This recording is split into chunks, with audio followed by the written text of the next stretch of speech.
Il-kap tal-PN Alex Borg falla deadline ieħor dan kif il-ġimgħa skada żmien li kellu biex idaħħal il-pożizzjoni tal-Oppożizzjoni fil-proċess ta' konsultazzjoni għal Viżjoni Malta 2050, perjodu li wkoll ġie estiż bi kważi xarejn fuq talba tiegħu stess.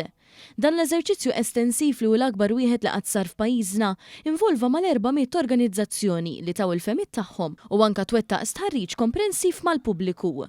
Sa tmiem id-data oriġinali dik tad-9 ta' Settembru, il-Gvern kien diġà rċieva rekord ta' iżjed minn 2000 risposta mill-stakeholders u anke ċittadini individwali. Minkejja dan il-Partit Nazzjonalista baqa' ma wasalx biex jipprepara l-pożizzjoni tiegħu, tant li l-għada li kien għalaq il-perjodu, il-kellim tal-ekonomija l-Oppożizzjoni Jerome Carwanaċilja fuq istruzzjoni tal-kap Alex Borg kiteb lill-Gvern biex jitlob estensjoni. Carwanaċilja kien tneħħa minn kelliem għall-finanzi taħt l-ex kap Bernard Grech wara li fost oħrajn qaffeċ l-aħħar pre-budget document li kien ippreżentat mill-PN. Issa jidher Carwanaċilja ma kien kapaċi lesti xejn bħala pożizzjoni tal-Oppożizzjoni bl-iskuża li l-PN kien impenjat fil-kampanja għal ħatra ta' kap. F'sens ta' għaqda nazzjonali l-Gvern kien aċċetta t-talba l-Oppożizzjoni u estenda l-perjodu ta' konsultazzjoni sa tmiem Ottubru.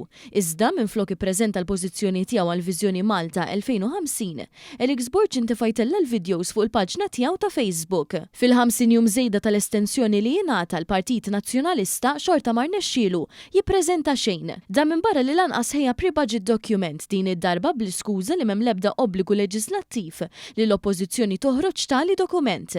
Fil-verità lanqas il-Gvern mu obbligat imma jagħmel dan biex iqajjem diskussjoni nazzjonali fuq temi importanti għal budget li jmiss.